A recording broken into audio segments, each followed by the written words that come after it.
Like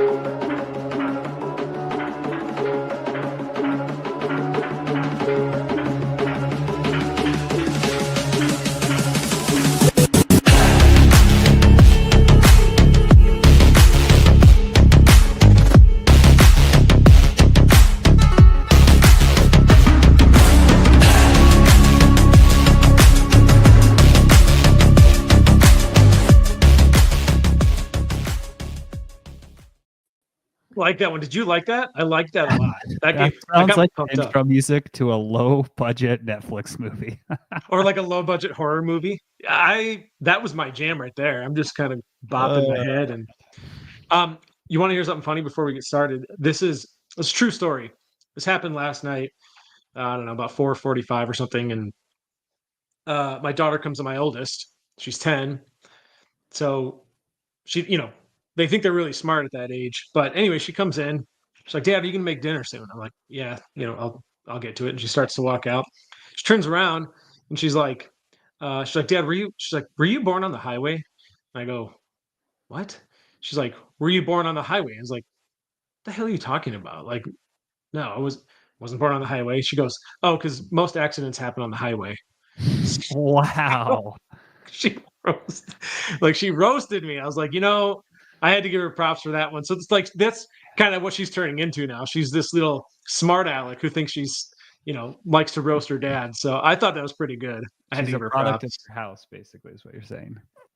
Something. She's a product of something. So you wait till your little man is old enough to start thinking his old man ain't cool and he starts roasting you. How is the little guy, by the way? Wait, was your wife back she's not back at work yet. That's coming up soon, right? Next week. Yeah. Is okay. But little man's good. He's good. He's starting to like giggle and laugh and stuff. So I love that. Cute. Yeah. I love it. His let's get on with it. We growing back, like he's finally getting a little bit of hair back. So he's not a lot. So he's not bald. Just a little bit of hair. Oh yeah, yeah. You can see that it's like a 5 o'clock shadow on his head. Yep. That's cool, man. Well, we've got a good episode for you guys today. This one is near and dear to my heart because I like to eat food, and nobody likes dieting. And when you are dieting, you don't get as much food. So the fun phase is when you're trying to bulk up because you get more food, your calorie allowance goes up. So we're going to talk about that. But one of the main reasons I wanted to put this on here as an episode is the dreaded weight gain from it. People are deathly afraid of, a lot of people are even afraid to go to maintenance, right? You've probably seen it in the group, right, Brad? Like people just, I want to eat more, but like, I'm so afraid of, they just don't want to see the scale go up. And so we know that if you go to maintenance, you'll probably gain a little bit of weight. If you go into a calorie surplus, you're going to gain some weight. It's just part of the game. But you don't really have to be scared of it because there are ways to manage it. There are ways to minimize it. And there are some best practices that we're going to go through that basically highlight those things. How can I minimize it? How can I avoid gaining too much? And in the end, you'll find out that you feel better. You end up looking better. You have more energy. Eating more food is just more enjoyable. So that's what we're going to dive into and hopefully help you guys out today and put your minds at ease. So when we talk about a calorie surplus, that's exactly what it is. It's consuming more calories than you are able to burn. Last week, we talked about consuming fewer calories than you burn, right? That is a calorie deficit. This is the opposite. This is a calorie surplus. Why would you eat in a surplus? To hopefully just to gain muscle. That is one of the main goals that people have but you can't build muscle without the excess calories. Like you can't build a house without the bricks. So you got to give yourself the bricks, right? So that is in a nutshell what a calorie surplus is. When was the last time you intentionally bulked, Brad, or tried to like put yourself in a surplus to gain muscle? Every day since 2011 and very unsuccessfully, basically. So it's really interesting. Like a lot of times people will say bulking is more enjoyable than being in a deficit. I find it to be the exact opposite. Like me trying to intentionally eat in excess is very difficult for me. Like, cause I can eat one big meal in a day. And then after that, like, I don't want to eat the rest of the day. So I find it actually really difficult to eat 4,000 or 5,000 calories a day. Like it's cause I'm I'm also not going to make like really low quality food choices. Like I can maybe go out and have like one very low quality, high energy dense meal, but then like I can't do that multiple times a day. So I find it actually much more difficult. I think it's also like as you get older, I think your GI system becomes less able to handle like lower quality food in large amounts. So I think one of the things you'll notice is people tend to be more successful at bulking the younger they are because they obviously have like youth on their side, but they also like trying to digest 5,000-6,000 calories a day. If you're like trying to really bulk up is a lot harder to do when you're 40 and 50 than when you're like 20. Yeah. But I think when we talk about like managing a surplus, what's really interesting is most people don't really have a good concept of like how big of a surplus you need to be in and how long you need to be in a surplus to see adaptations. Like it actually is for sure longer to see adaptations on the upside than you are on the downside. Like you can lose weight pretty quickly, but building muscle tissue and increasing your performance takes a lot longer on the other side of the equation. And so it's, like just the math of it. And we can talk about some of the details here in a minute, but like if you want to lose weight, you can go on a 500 to 750 calorie a day deficit and lose weight fairly quickly. If you want to build muscle tissue and you want to do it so where you're not gaining a lot of body fat, like you've got to do it at probably 300-ish calories a day, which means it's going to take you twice as long to add weight as it did to lose weight. So like if you go on a 6-month weight loss cycle and you want to add most of that weight back in lean body mass, it's going to take you at least twice as long just from a math perspective. Then add into like how long training adaptations actually take. It's probably like 3, 4, 5 times as long to add the same amount of body weight back. Like it takes a long time unless you're on a lot of enhancements. Well, this just reminded me, let's just get it out there that there's always this idea, and there's these people that like to argue that you don't need to be in a calorie surplus to build muscle because you can build muscle at maintenance.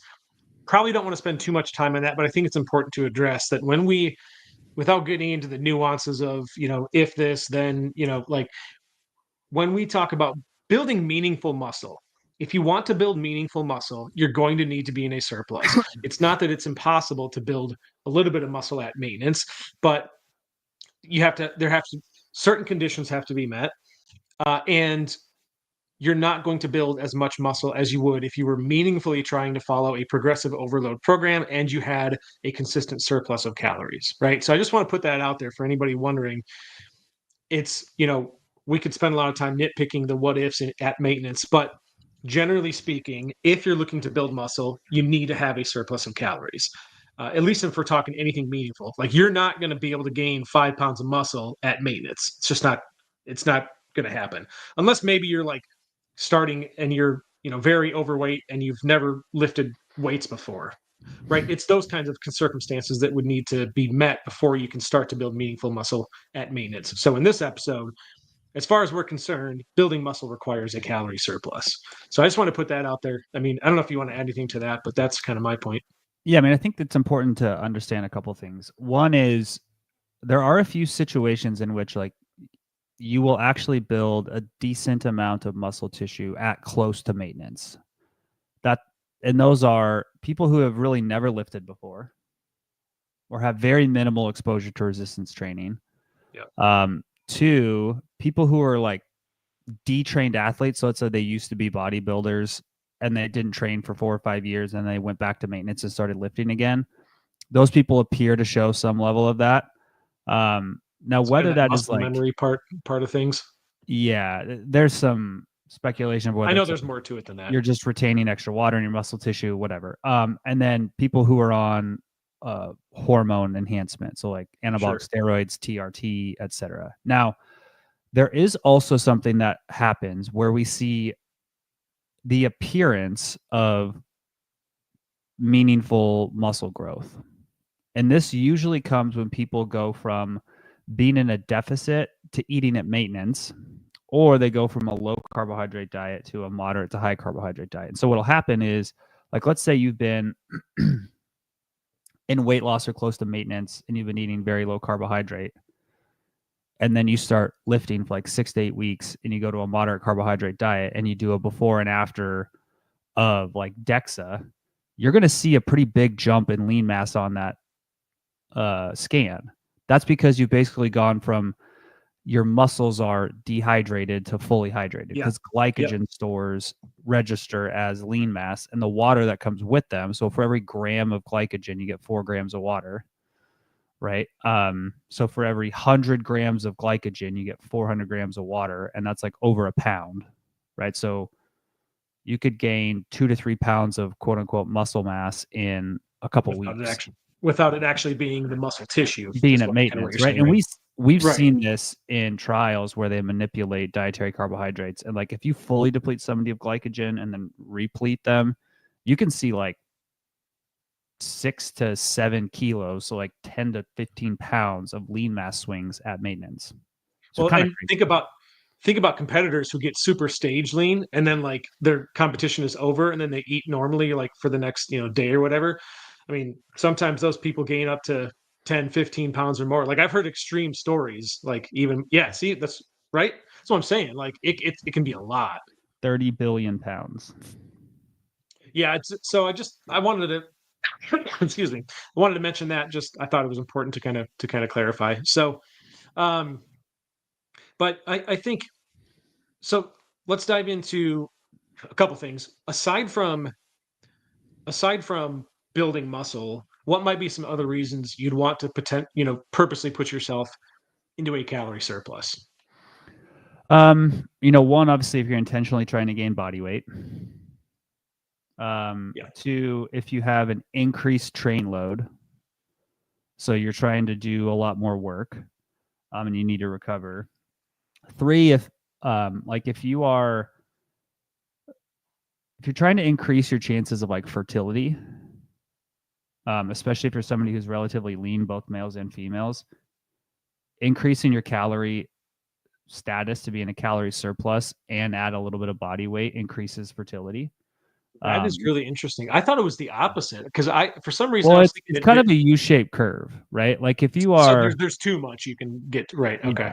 If you have a low if you have a low body comp, like women who are like 14 to 18% generally will have lower fertility rates than women who are like 20 to 30%. Like that's just the way our hormones work. So that's some situations. People who are like preparing for like big physical events, like people who are going to go run ultra marathons, people who are going to go like big hiking excursions for weeks at a time, people prepping for like special forces selection. Like there's a whole lot of reasons why people would be on a calorie surplus. If you're going to go hike Mount Everest, let's say, do you think you burn more I know the answer, but I want to put it out there. But do you burn more calories when you're super hot trying to stay cool, or when it's super cold out and you're trying to stay hot? Cold. In a cold environment. In fact, if you go and you look at most of the like Arctic expeditions where people like tried to cross Antarctica in like a week or whatever it is, I can't remember, but like they literally carry sticks of butter. Just fat. Yeah. They just chew on sticks of butter because they need like tons of calories. It's very calorie expensive to stay warm. That actually sounds terrible. I'd rather eat peanut butter. But like the amount of calories you burn when you're in water is pretty wild. You're saying just due to temperature, just by virtue of temperature? Yeah, okay. Because think about it this way. Like water is a much better conductor of heat than air. So like it's the same reason you can heat your oven up to 212 degrees and you can put your hand in the oven and the air and it's fine. Like you can sit in a sauna at 200 degrees and you're okay. But if you stick your hand in boiling water, which I think is 212 degrees, like you burn your hand instantly. So when you're in cold water, like it just pulls all the heat out of your body. Yeah. Yeah, that's interesting. Huh. Okay, so what about when people talk about the dirty bulk? I know what people mean, but have you ever been like, it doesn't really make sense? I mean, it makes sense, but let's just dive into that because I want to touch on this idea. So for anyone that doesn't know what I'm talking about or isn't familiar, there's in these nutrition and fitness circles, there's this idea of a dirty bulk, right? I'm doing a dirty bulk. And it comes down to essentially what they're saying is I'm it kind of has two meanings. One, you're just eating everything in sight. You're not really paying attention to your calories. You're just like purposely trying to like eat more than you expend. And the other meaning is you are not paying attention to the quality of your food. So like I'm just going out to eat 2000 calories of Burger King for lunch and then for dinner I'm going to go have 2000 calories of McDonald's, right? So it's like dirty foods.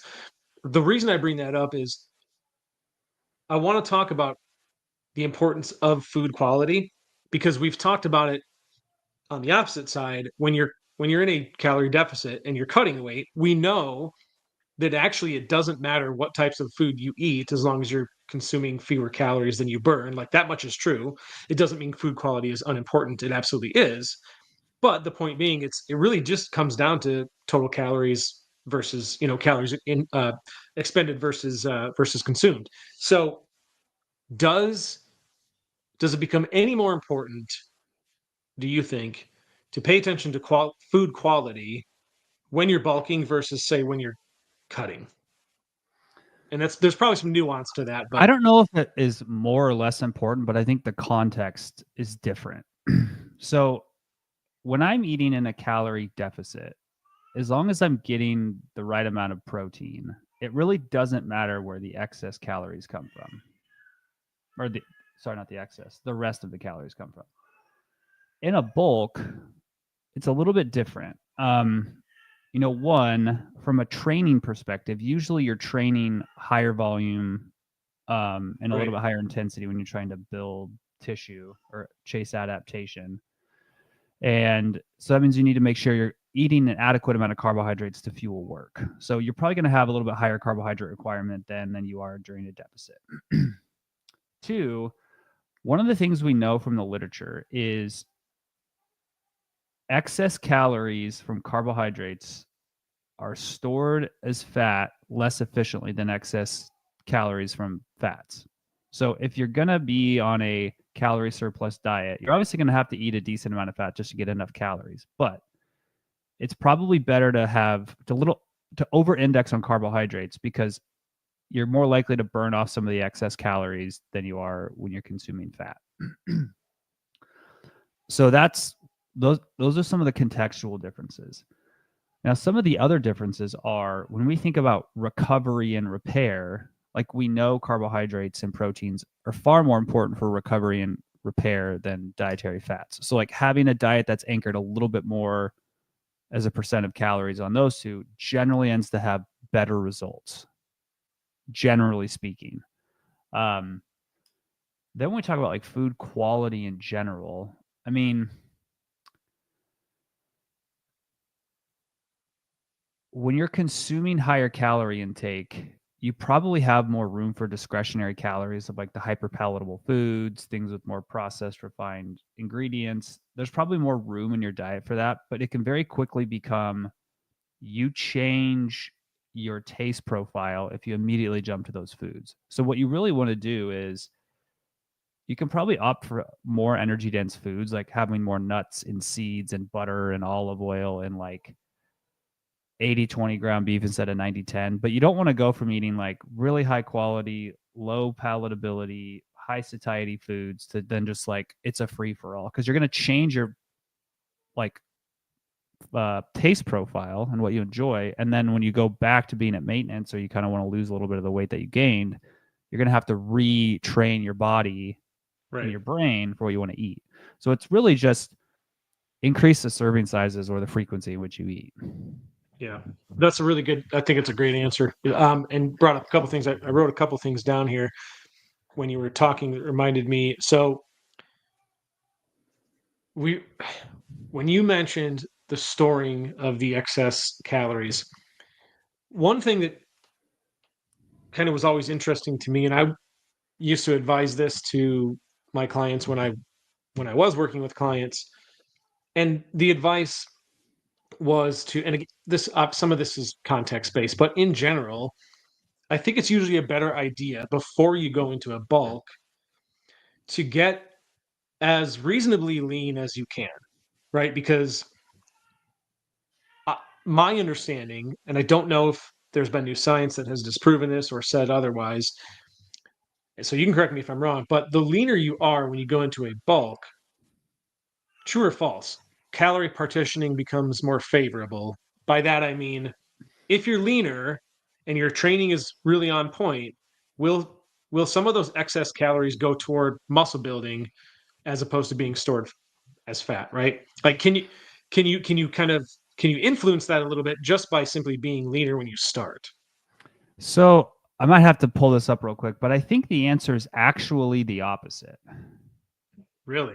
I would I not have think thought that. I have to go confirm this, but I think in the overfeeding studies, when we overfeed people, especially carbohydrates, lean people tend to store carbohydrates less as fat than uh, the people who have obesity. I'm gonna see if I can find, because I just did something on this. This is how much stuff I just randomly do in a day. But I can't remember what I did. That surprises me. Yeah, I'll have to find it, but that is kind of how that works. Hmm. Give me a minute to look this up. But yeah, because Because there's been because studies where they've taken lean people and people who have obesity and overfed them carbohydrates and dietary fats and looked at how much is stored versus oxidized. So I'm gonna look that I up. just would have thought because when you're leaner, you're typically more insulin sensitive, right? And yeah, I mean, obviously some of that's above my head, but if you're more insulin sensitive, does that not mean that to some degree you're more efficient at, Yeah. So here's burning those calories versus storing them? yeah, this is it. Um, nobody. Hold on, I got to make sure nobody sees this because we cannot show the government that we use Sci-Hub to get access to papers. Shh, don't tell anybody. But yeah, I'm gonna pull this up real quick. But I think so. That's one of the problems is we have these like gut intuitive things where we think something and then we think it's going to translate out to be X, Y, or Z. But then when we actually do the studies, it's the opposite. So I'm going to pull this up and I'll show you guys real quick. Well, then I'm glad I asked because yeah, that was my understanding, but I know information changes.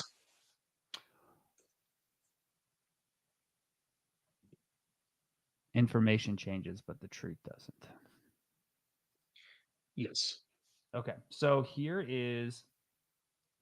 this was a study where they took people who were lean or had obesity / overweight, and then they tracked how much of the excess calories went to like de novo lipogenesis, so basically being stored as or being created as fat versus were oxidized basically. Are you trying to share your screen? Yeah, I'm just pulling it up right now. Okay. So here is whole body de novo lipogenesis over 5 hours after glucose ingestion. So basically giving people carbohydrates, overfeeding them, right? What we see is it's substantially less. Like we're talking half. Now, this is still a very small amount. Like we're talking, this is grams in 5 hours. Like de novo lipogenesis is really small for us in general. But if you look at this is what happens. So now this is what's interesting. If we look at glucose disposal and how much is oxidized versus turned into glycogen synthesis versus converted to de novo lipogenesis. So when we overfeed people, they tend to oxidize a little bit more of the glucose. They convert less to glycogen and they convert more to fat. People who That's have great. overweight or obesity, they oxidize about the same amount of carbohydrates, but they convert more to glycogen and they convert less to fat. which is Did really this take into account? Yeah. Do we know if this was only just overfeeding, or do we know anything about these people's training? Well, so this is purely just looking at what's happening in a feeding setting, right? Okay, It's gotcha, really hard to run these studies of like exercise, no exercise. Just gotcha. this group sizes get really difficult. But that's kind of what we see. So the reason it's probably more beneficial to go into some sort of purposeful weight gain period while you're lean is it's much easier visually to commit to it longer term. Like if you already are kind of on the edge of being uncomfortable with your body Mhm, composition and then you go and add 2 to 3% body fat while you're trying to build muscle tissue, mhm. you're much less likely to commit to the process for 6 to 12 months. You're probably going to be like, oh crap, I'm going to just pull the brakes because I don't like where this is going. Right now, if you're Right. like 6, 8, 10% and you go to 8, 10, 12%, like maybe you aren't stage ready, but you just like don't care that much. Yeah. So it's more Uh, of a mental thing than it's like a biochemical physiology thing. another another point I wanted to make, which is interesting, and I don't think a lot of people think about it or realize it until later, because I didn't, and I have talked to other people that kind of have said the same, and that is when you go from a deficit, like especially from a deficit, or maintenance, but more so in a deficit, when you go from that to a calorie surplus, and you kind of think that in the first few days or week, a week or so, you think I'm going to gain a lot of weight. But what's interesting to me is, yes, you do gain some weight, but when you increase your calories, your calorie intake, you feel better, you move more, your energy levels go up. And when those things happen, like when you feel more energetic and you can do more, your calorie expenditure goes up. So what's interesting to me is if here's your deficit and you increase your calories to here, it's not like you're going from down here to up here. It's sort of like you kind of both the gap just closes between, because you're you're expending more calories, right? So just by eating more and being more energetic, your expenditure goes up. And so that what you thought was a surplus of, let's say, 300 calories is maybe by the end of the day only a surplus of 200. I'm just throwing out examples here because your energy levels and your expenditure actually goes up. So just you may not gain weight as quickly or gain as much fat as you thought with a certain calorie surplus number, just because you got to remember you're not going to be as lethargic, or you're going to have more energy in a fed state than you are in your deficit. So you end up moving more, you end up fidgeting more, you have more energy for things, and just yeah, you just burn more. So kind of wanted to put that out there too. I just don't think it's something we think about. So you might be afraid, oh gosh, I'm going to gain a bunch of weight on this many calories, but actually it may not be as much as you think, because now you're burning more of those surplus of calories as well, right? Yeah, so there's a few pieces that I want to unpack and actually show people the data on this because I think this is important. One is what you said about when you go to being in a calorie surplus, your energy expenditure goes up. Yeah. And also, when you go from being in a deficit to being in a surplus, you go from being in a glycogen depleted state to a glycogen full state. And I want to show you Mhm. what that data can look like because this gives you a good like conceptual understanding. So this was a study done back in 1995. So this is 30 years old. So we've known these type of things for about 30 years. And what we see is, no, Gemini, I don't want you to summarize this. When we took people who were either lean, didn't have obesity, or had obesity, and we put them on a calorie surplus to where they had to gain 10% of their body weight. So this is a meaningful amount of weight gain, right? This is 20 pounds. Like if you were Yeah. to take a 200-pound person or a 100 or 150 Hmm. pound person, this is 15 to 20 pounds. Hmm. Their energy expenditure increased by about 500 calories a day to try to offset the caloric increase. And if That's a you lot. notice, most of that, actually, I think it was more like 600 and something, most of that came from non-resting energy expenditure. So it was like they're neat, like they just start to move more. And Right. that's what Hmm. happens. We see that in basically every study that we look at. Now, that's a big part of what's you're gonna experience. But the other side of it is um, this glycogen replenishment is actually a fairly meaningful process. So this was a study where they basically put people on the goal of this study was to show that ketogenic diets basically are the best things in sliced bread for body composition. But what they actually did was they put people on a ketogenic diet, so very low carb diet, which for most people, when you're in a pretty big calorie deficit, they end up like de facto being low carbohydrate diets. Like you're consuming 100 to 150 grams of carbohydrates a day, which is for most people considered a low carbohydrate diet. And then what they did was they refed those people on week 10. So they basically gave them a high carbohydrate diet for a week, which is basically what happened. Like, let's say, Dylan, you went from eating 1,500 calories a day in a deficit to 2,200 calories a day at maintenance. And most of those would probably come from carbohydrates and a little bit from fat. Like, that's just generally how you change your diet. So you basically would do a carbohydrate refeed.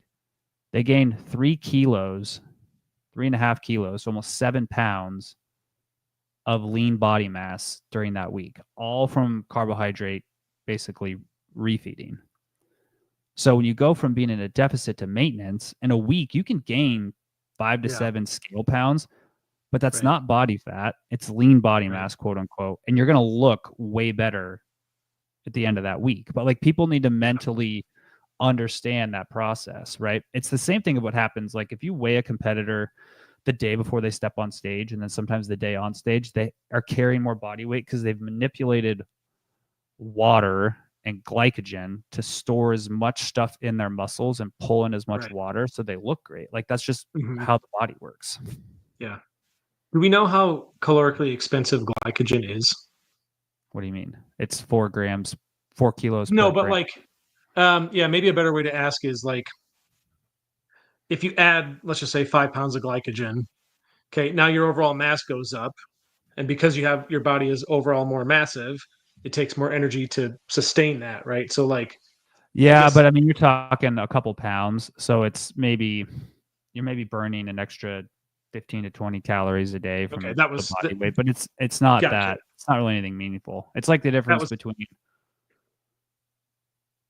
it's kind of the same with muscle, right? Like I think the amount of like 1 pound of muscle, how many more calories you burn by adding 1 pound of muscle is also quite minimal, from less than we think actually. It's something like, I don't know, like maybe an extra 30 calories or something per pound of muscle.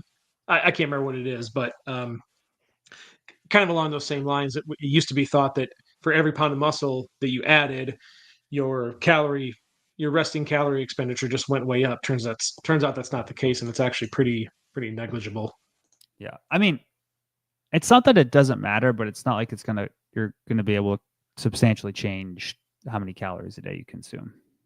Right. Let's dive into best practices for when you're in a calorie surplus, because I want to get to the part for people where, it's, if you're thinking about doing this, okay, how do I do exactly some of the things we've talked about, avoiding the dreaded weight gain? So what are some best practices? Again, knowing that not all of this is you're going to gain weight, but understand that it doesn't mean it's all fat gain. So I think the first recommendation, I'll just take the first two. This would be my recommendation. You can add whatever you want to, or dive into those, or add additional suggestions. But I think two things. One, making sure that your calorie surplus is not something wild. I mean, if you want to be conservative, aim for maybe a 200 to 300 calorie surplus, right? Above maintenance. So if you burn 2,000 calories a day to stay where you're at, a surplus for you would be 2,200 to 2,300 calories. That's pretty conservative. Your weight's not going to skyrocket. You're not going to add a bunch of fat. So one is making sure that your calorie surplus is reasonable, and two, making sure that you have a good resistance training program. So what does that mean? Well, make sure that you don't have to like drastically revise what you're doing, but just make sure that your activity level doesn't drop.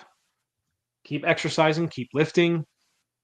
Make sure that you're following a program that follows progressive overload. In other words, trying to do more of something than you did last time. And that could be if I bench pressed 200 pounds for 3 sets of 10, maybe the next time I try to do 3 sets of 10 at 205, so on and so forth. So that way you're giving your body, you're signaling to your muscles, I have a reason to grow and I have a reason to pull those extra calories in to build muscle. Those would be my two recommendations. So I don't know if there's anything else you want to add or dive into some of that. Maybe we can unpack some of those things. Yeah. So we published a paper, a group of authors and I, a few years ago. Yeah, this is probably 5-6 years ago now, where we kind of looked at the literature and said, okay, what is the energy surplus that's required to build muscle tissue to a meaningful degree while also minimizing body fat gain? And was this one that you did with Trexler by chance? Or is this? No, I don't think Eric. Okay. I was just. I don't think I wonder. Eric I may have.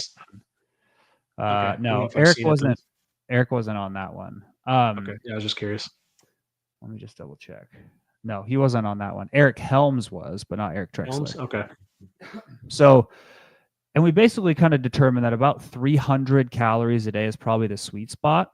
And then we actually went and did a follow-up, like randomized study where we put people on maintenance, a small deficit or a small surplus, and then a larger surplus.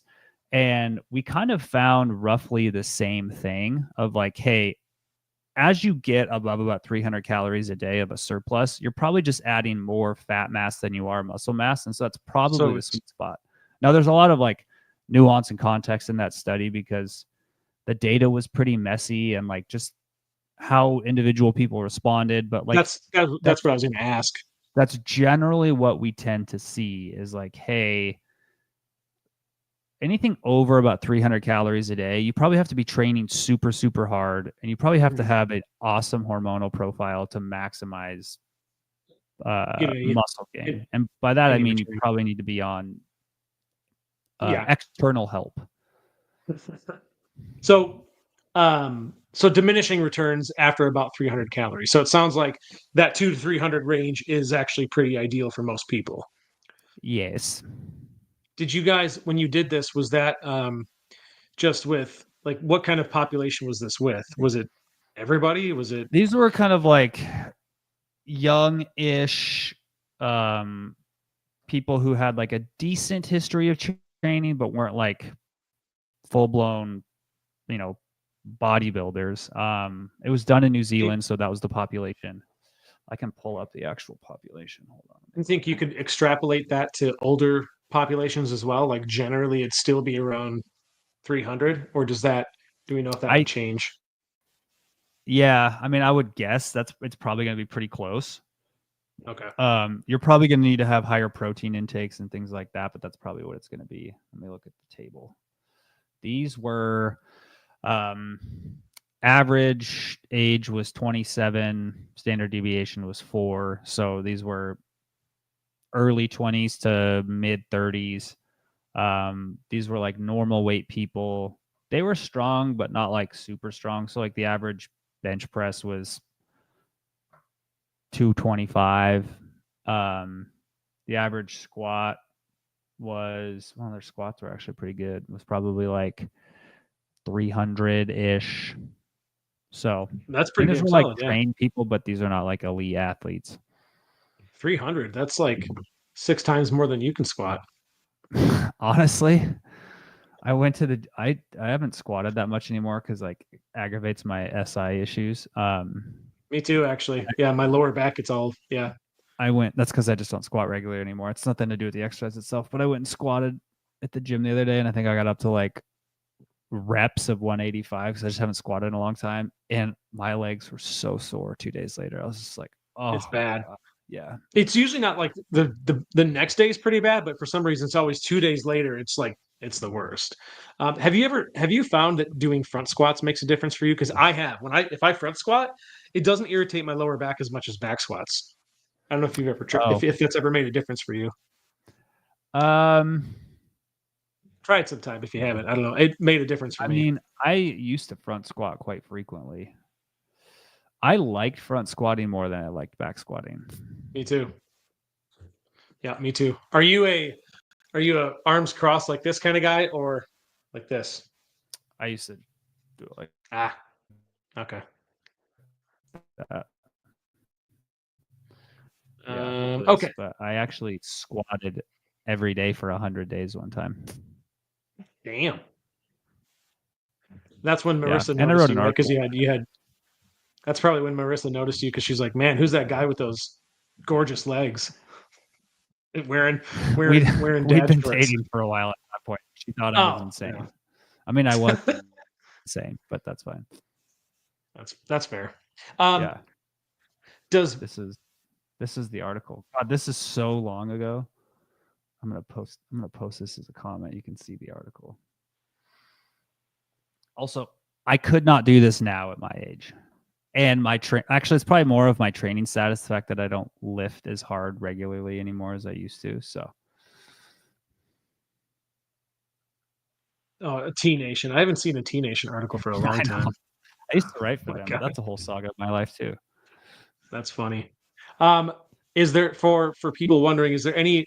Uh, is there anything else you would add for best practices on how do I avoid the weight gain? How do I not be afraid of bulking, right? Aside from just make sure that your exercise is good and that you're calculating a moderate or a reasonable surplus. Anything else you think we should add for people? I mean, I think it's consistency and patience. I think most people think that they can do a bulk in 3 to 6 months, and it's really Yeah, most people. It's like 6 to 12. yeah, like a year at Yeah, least. Give yourself, yeah. So because it takes time. yeah, I mean, I don't know if you probably maybe you'll know the stats off the top of your head, but when it comes to trained individuals, I mean, the first month, 2 months, and so forth, you can see pretty quick. You can see adaptations pretty quickly, but then that sort of diminishes. So for a trained individual, assuming calorie intake is good and training is good, what's a reasonable amount of muscle you might be able to expect for men and women in, let's say, a given month after you've been training for a while? Just to highlight that you're going to need patience. Um, I mean, half a pound may be reasonable, you think? per week or per month? No, per month. A half a pound per month is probably about right. Yeah. Like a half a pound to a pound. If you are younger and earlier in your training career, probably a pound. Um, if you're further in your training career, probably half a pound. And if you're older, Yeah. What about how much value do you think there is in this? Maybe sounds obvious, like I'm leading you into the obvious answer, but just tracking obviously tracking your weight, tracking your measurements, just like you would track, like if I'm going to if I'm going to design my own training program, I'll have my notebook and I'll write down the number of reps and sets that I did and the weight. So when I go back to that, I know exactly what I did last time and what to do next time, right? So in the same way that I track that, how much value is there in tracking these other things? tracking your volume is incredibly helpful. The other thing is training to build muscle is much different than just training in general. Like training with high intensity, training fairly close to failure, and being focused on like muscle activation versus just moving weight are very different things. Like, Yeah, for sure. there's a great video. I don't know if it's still on YouTube, but Kai Green, who's a professional bodybuilder, Mm-hmm. there's a video. It's like, I'm not a weightlifter, I'm a bodybuilder, and he like just shows this guy. They go into the gym and they do bicep curls, and the guy's like slinging 45 or 50s around for his bicep curls, and Kai Green gets out of 25 and starts doing bicep curls like to failure with 25s, and just like shows him the difference between I'm trying to build muscle tissue Right. versus I'm just trying to move a weight. And those things probably matter more than tracking every set and rep. It's like, am I training with intentionality to get the adaptation I want? That's a great point. Yeah. Because you really do have to go. I mean, there's a lot of studies I think that back up the idea that you should train as close to failure as possible because it's kind of those last few reps there that elicit the growth, right? Like I think we know. I have a. I wonder if I still have it on my phone. There's a really good quote that I saved, and I bet I don't have it anymore. But basically, it talked about how training closer to failure was. Oh yes, I do. Okay, I'll just read this real quick, and you can give me your assessment. When training with multiple sets to failure, we achieve the same hypertrophy regardless of the weight on the bar. This is because only the last few reps of a set trigger growth. These stimulating reps are when recruitment is high, all fibers are working, and bar speeds are slow, tension is high. In fact, when effort is high, bar speeds are identical at the same reps in reserve, regardless of the weight. So the tension dosage is identical, right? And then it goes on to say, stimulating reps are the best measurement of training volume because one, they can be used when training to failure or with multiple set or with reps in reserve. Two, they equate the hypertrophic effects of sets to failure with different weights, i.e., volume load or sets times reps times weight. And three, they show why training to failure with weights heavier than 5 reps does not cause the same hypertrophy as the same number of sets to failure with a moderate weight because fewer than 5 reps are done in those sets. So basically what it's saying is it's those last few reps that really trigger that growth. And I thought is, again, I'm just going to, the part that I think we should pay attention to is when effort is high, bar speeds are identical at the same reps in reserve. So the tension dosage is identical. So it's basically saying those last few reps, they're going to be slow because it's like that is your dosage is the same. Um, your take on that? Does that all?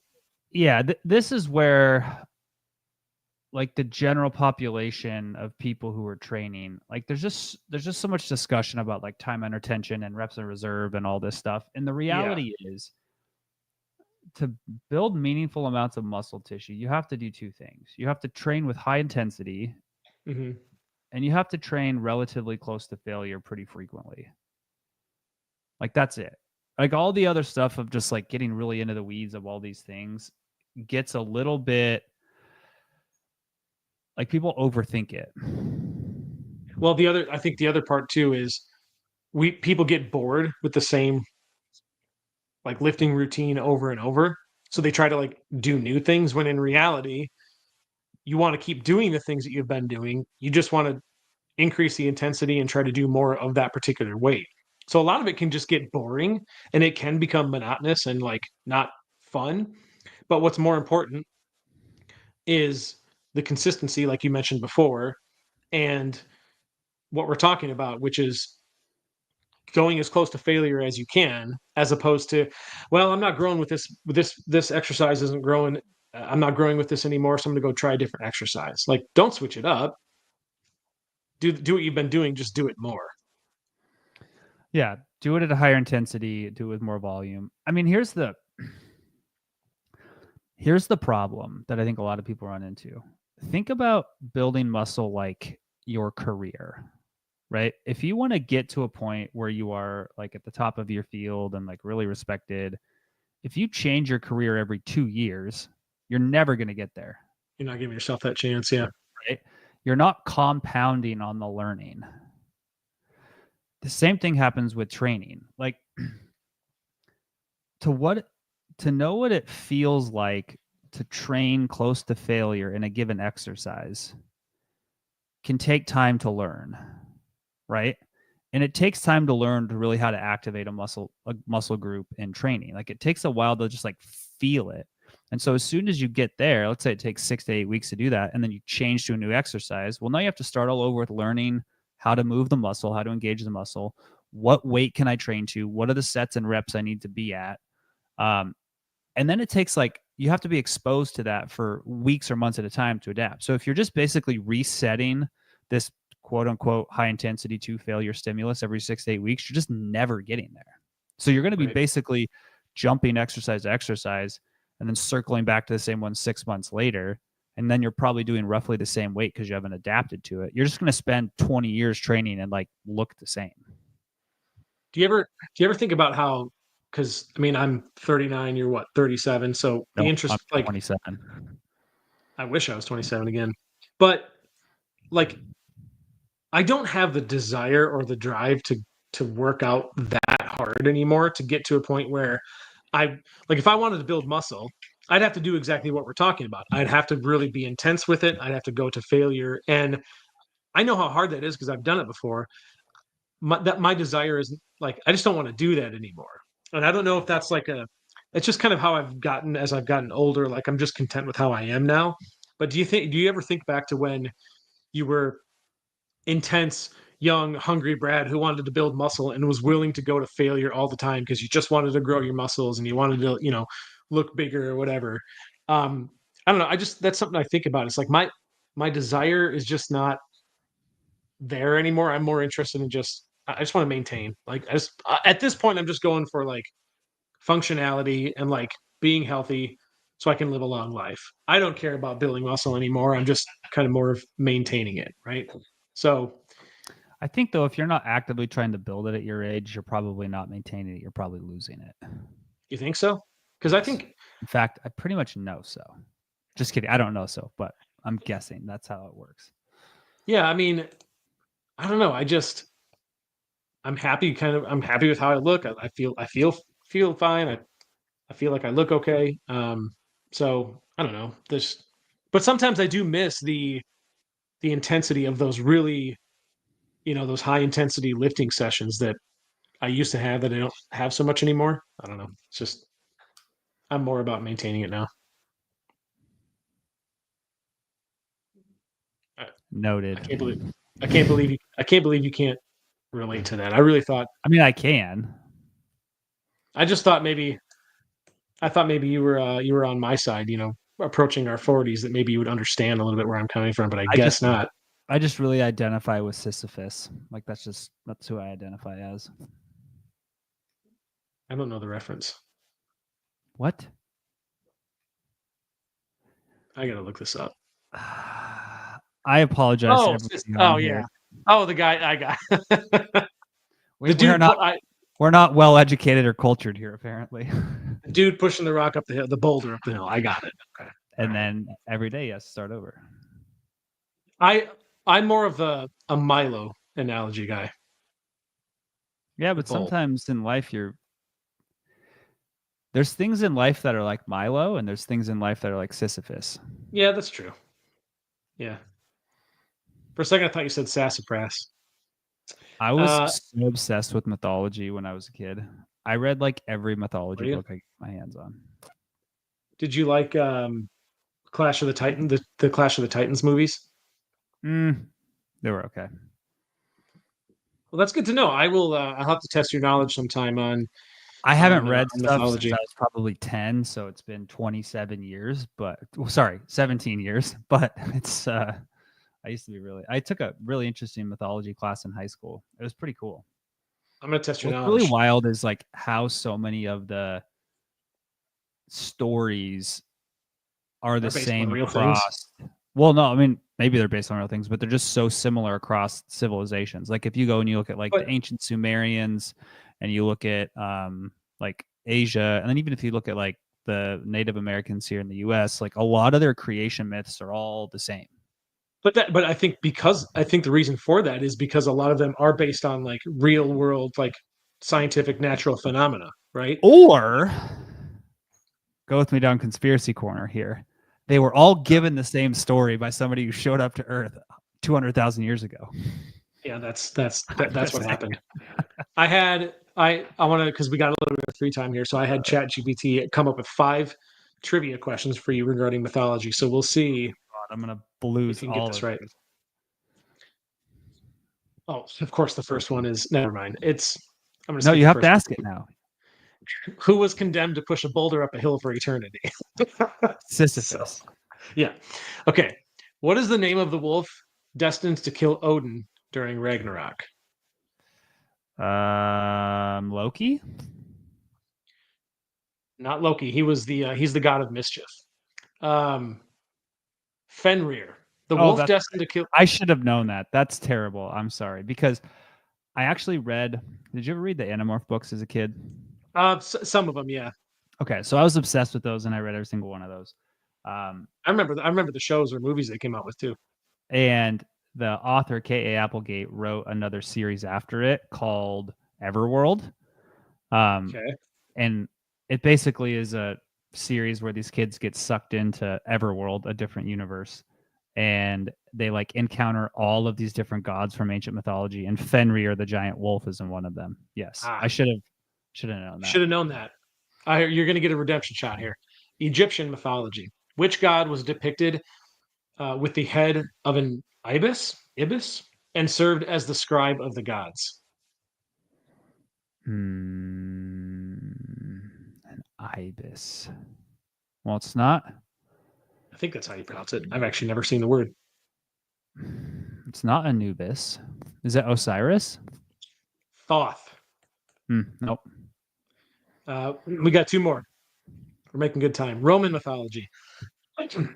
Which Roman goddess of the hearth and home had a group of priestesses known as the Vestal Virgins? I'm trying to think because Greek and Roman are like so overlapping.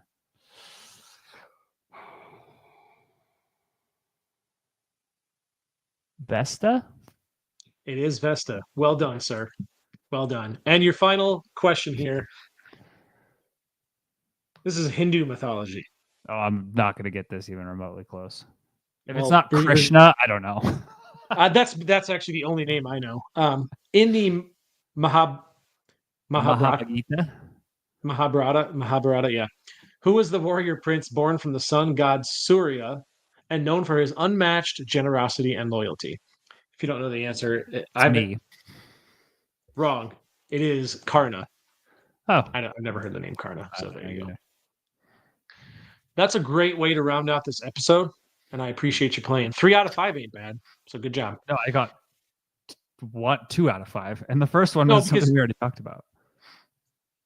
Yeah, that you had that one, and then you got. Oh, it was. I guess it was just 2 out of 5. Okay, never mind. I got 40%. Well, that is what they would call an F minus. Yes, that is not a very good grade. Brad's parents would have been very angry with him. The nuns would have slapped my wrist with a ruler. The nuns, yeah, he went to a nun school. All right, I did. I went to a Catholic till 8th grade. Oh, did you? Yeah, I didn't know that. All right, well, with that being said, this probably concludes our episode. We'll have another one for you guys next week, same time as usual. And yeah, that's all I got to say about that. Do you have any same outro? Macro time, same macro place? Get it? I do. All right. Well, we're going to duck out of here. So here comes the outro. Enjoy, people. Adios. Till next week.